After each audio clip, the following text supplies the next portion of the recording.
All right, we are continuing our sermon series called The Way. And the whole idea behind this sermon series is that I think we kind of collude ourselves.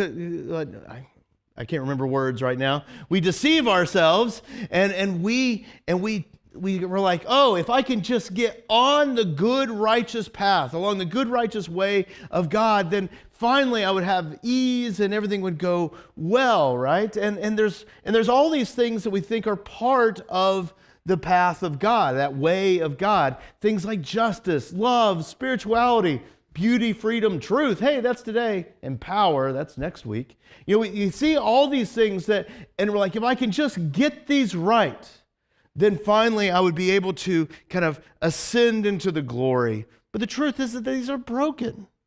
And many of these things broken, and in fact, even their own brokenness hit Jesus even on the cross. And we see that way of Jesus is that way of brokenness, that Jesus faced it too on the cross. And on the other side of that, we see the glorious versions of these. And so today, we're talking about truth. And I think we kind of have a broken relationship with truth a little bit, right? Like it's the truth, truth seems like one of these that should be like it's the most obtainable one, right? It's like we can find the truth. We just got to make sure that we get to it and all those good things and just be able to grab it. But in the chaos of the world around us, this truth just seems so difficult and broken. I have a good example of it. There's a newer social platform called Truth Social. You guys have ever heard of that?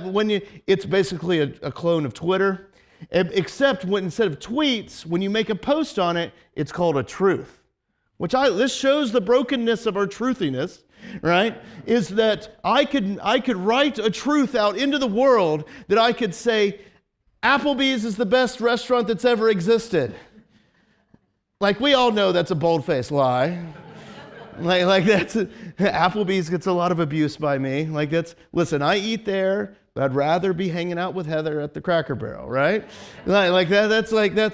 And all those, or at least at the Waffle House. Sorry, Heather, But that's, we could go out there. We have this broken relationship with it. That it's kind of fainting and going all around us. And it seems like it should be straightforward, and it's just not. And we see that in 1 John, that he says that we deceive ourselves and the truth is not in us. And so as Jesus followers, it really seems that we should be ones that we proclaim, in the absence of truth, that's a lie. But what happens when truth is a little bit more elusive, a little more strange than what we think right on the surface? This is kind of what we're talking about today. And I think the way that something that helps us get there is thinking about what's going on outside. And you go outside, and we live in Florida, so we have the glory of this. You go outside, and the heat hits you in the face, and it's warm, but we think about the grass coming up. Especially around Easter, you start thinking about plants shooting up out of the ground, right? Coming up, and you have all these amazing greenery that's growing, and it's almost like the creation is causing this flourishing going again, this kind of recreation just coming up again. I don't know if you guys noticed it, but in the little room in whatever we call that church hall now, Grace Hall is the other building. Church Hall is right here. This is the sanctuary. It's a naming scheme. We're working on it, all right? So, but you notice it's a little brighter in there. It's like, whoa, this is bright in here. It's because Ken Smith is an electrician, and he changed our lighting in there in the kitchen and my little get-ready room and all that. Also, he's an electrician. He also put new lights outside, fixed the power outside in the outdoor chapel. I know that'll be exciting news for some people in here, because if you were at that outdoor chapel last year, everything was working great right until I said hello into the microphone and the power stopped working outside. Like that. That's just what It was a cold, hard truth that day. Cold, hard truth, having to do that without a microphone. But he fixed it out there, so it's going to be working great, and I'll have a backup. Don't worry about it. But he did this. But one thing he asked me, and I thought it was interesting, is he was working out in that outdoor chapel. Remember, we're going to do a cleanup day next Saturday morning. But he went up there and he's like, how long has it been since you guys cleared out from the back of that stage out there to that cross? Like, we have a little cross back there. He's like, how long till you clean it? I was like, oh, that was about a year ago when we cleaned it out for last Easter. And we kind of marveled at how amazing just that growth of those palmetto bushes can do in 1 year. You know, like it's amazing watching just the greenery just flourish around it. It may look like it's not doing anything, but it's just you look back, you're like, oh my goodness, it's just trying to take over, right? It's this new creation kind of coming in here, right? And so last week we talked about something in John chapter 8. And it has to do with this too. And it says, Jesus says, if you hold to my teachings and you really are my disciples, then you will know the truth, and the truth will set you free. Great. I want to be set free. What is that truth? We talked about freedom last week. What's that truth? What is it? I want to do all that. Well, I think it has something to do with those palmetto bushes that just grow like they're unencumbered, right? Those palmetto bushes that in the plants, all of our unfortunate friends that live north of Jacksonville that have to contend with cold weather and ice, that now in Easter, the tulips are coming out of the ground and all this kind of new creation. I think the truth looks something like that. Because at the beginning of John's gospel, he reiterates that creative force. That creative force. And you look at Genesis and how it describes the creation, that the creation is like, it says that it's formless and void.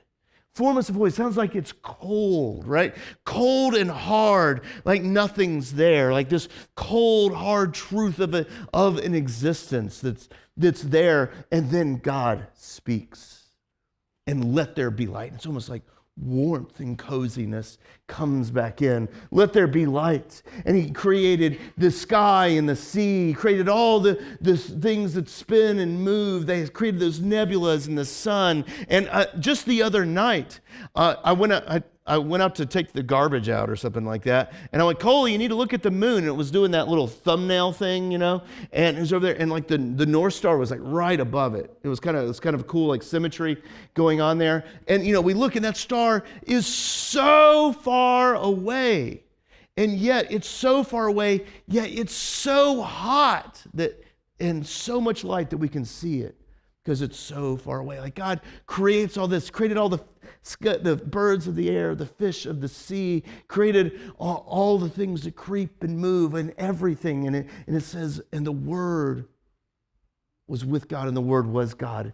There, even in the beginning, that this Jesus was there from the very beginning, and this created in Adam and Eve were set in this garden of warmth and coziness. And it says at the end of this beginning of John, that's recalling all this warmth that's coming in. And it says, for the law was given through Moses, but grace and truth came through Jesus Christ. It's almost like it's a dichotomy there, right? It's almost like a dichotomy. It's like, all right, the law, yeah, the law is the truth. The law is the truth. Like that is what's going on. Moses walked up to the top of that mountain and he got the 10 commandments. It's a Mel Brooks reference for those that didn't get it. Right? So like the 10 commandments up from the mountain, but not just that, there are recorded 613 laws all in the Old Testament. The truth of God on how we should live in this world, right? This truth, this cold, hard truth that so often we use to hit people over the head. You need to live by the truth of God's way. You need to live by this cold, hard truth of God's law.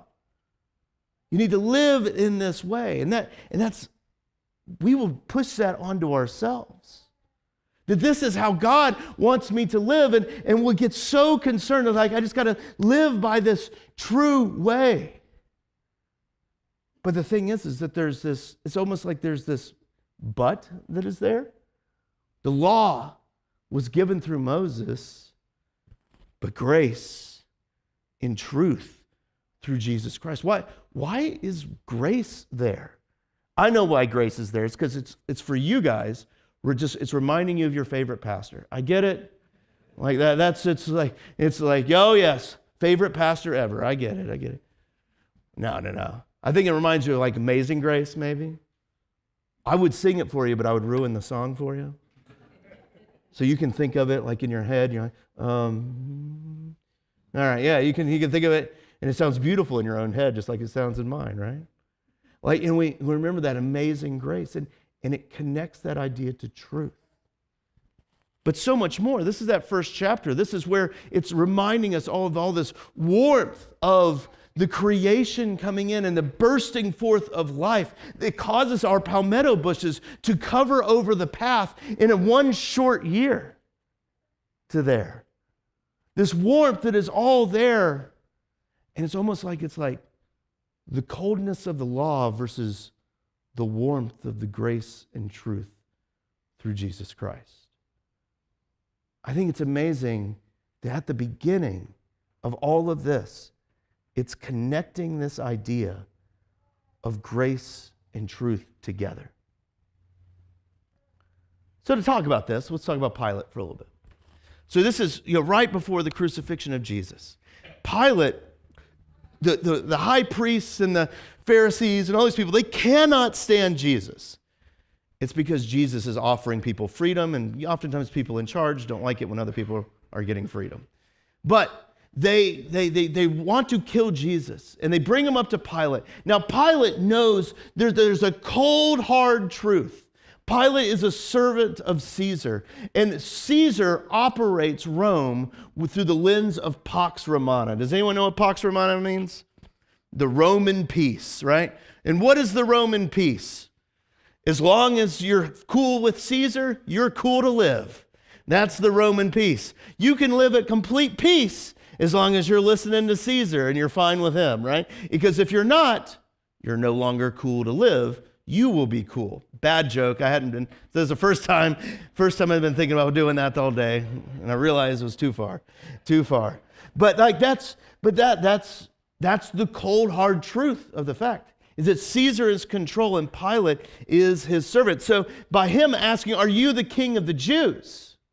He's asking, are you saying that there's another king besides Caesar? Do we need to have a Pax Romana talk, Jesus? Do we need to have this? Because that's what these people are trying to convince me of you. That's what's going on there. So he continues on. And Jesus goes, my kingdom's not of this world. Now that's interesting. My kingdom's not of this world.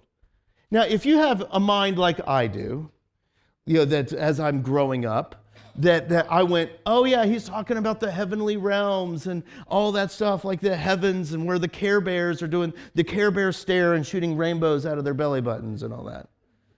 The millennials laugh. I appreciate it, guys. But like it's all happening in that world up there. But that's not what he's talking about. He's talking about a different kingdom. That kingdom's here. He's talking about a different world. That world is here, but it's just a different, totally different set of truth. Because look at what he says. He goes, if my kingdom were here, my people would be doing the things that your people would be doing. We'd be living and dying by the sword. We'd be living in this cold, hard truth. You see, if it was here, my servants would fight to prevent my arrest by the Jewish leaders. But now my kingdom is from another place. Like he's saying it. He's saying it out loud. He's basically, and here's what I think he's saying. I could be wrong about this. I'm not though.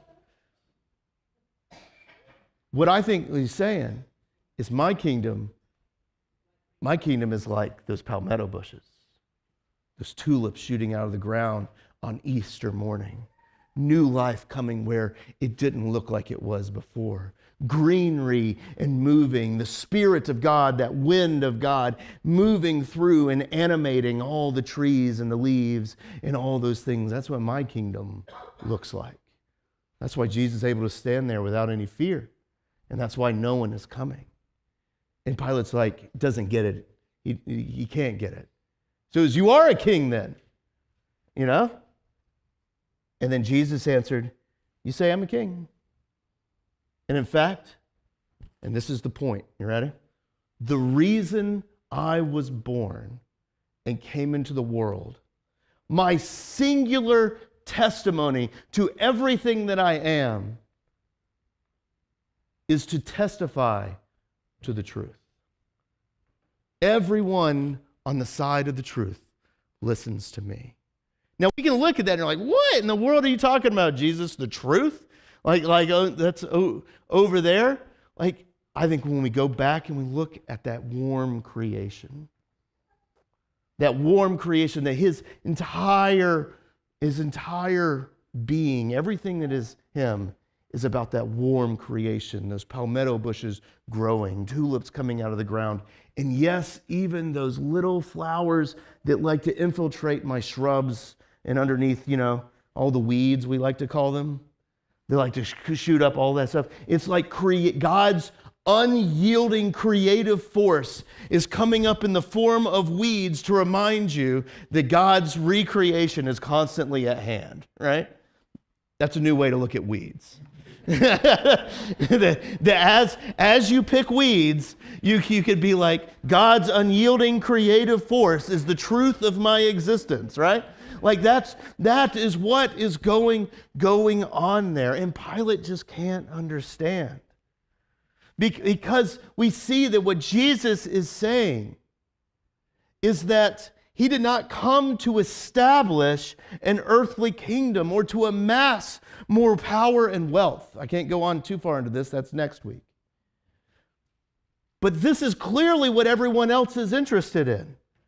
Like from the Pharisees to the high priest, even to Pilate, he is interested in amassing more wealth and power. This king is from a whole nother place that recognize that seeds get planted and sprout up on that Easter morning. They all are concerned with the cold, hard truth. Let me hurt you by that truth. Give me the truth of the law, right? Let me tell you how you need to live your life, how to live in your existence. Let me tell you how to do all these things. Let me give you a set of belief. Let me give you some Christian doctrines. Let me give you an ideology that you need to live by. You need to live it to the letter, or else you make Jesus cry. Like that's, we throw ourselves into this trap so often. And I have to be honest with you guys. This is actually kind of a difficult sermon to preach, partly because it could be so long. My first run through on this one yesterday was 40 minutes long. I know. I know. And I forgot one of my pages. Like that's, it's because this, and I haven't always had the words for this, but as I was putting this together and kind of reading it with the book that we've been kind of working through in this one, I was like, oh, this has been, I realized that this idea of Jesus' truth and how it's like those palmetto bushes growing and God's creative force coming out in the form of weeds, and God's creative force causing me to mow my lawn twice a week in the summer. Like that idea set me free. Because I used to be in this idea that it's like, I got to figure out the ideology that I have to live by. And listen, it reflects in all kind of ways here at the church too. Our website is one of the ways it reflects. If you go to a lot of churches, and this sounds like I'm bagging on churches, I'm not, but I kind of am at the same time, but I'm not. You look at a lot of churches and they will have like a what do I believe page. And they will list an incredibly long list of everything that they can think of that they believe. right? Like that's all these things, all these cold, hard truths that perhaps that we can give someone the cold shoulder by us keeping them. And that's not my goal. And so like when I do say what we believe, like what do I say? Well, I try to convey the warmth that God has. I should probably rewrite it so it's better now. But trying to convey the idea that God created this world, and when he created it, it was cold and hard before, but he created it warm. Some might say cozy, right? Created it in this good way. And then Jesus come, even though that serpent of old came and he told the truth. He used the truth in this cold, hard way and caused Adam and Eve to live in this cold existence, so much so that God gave them clothes to wear.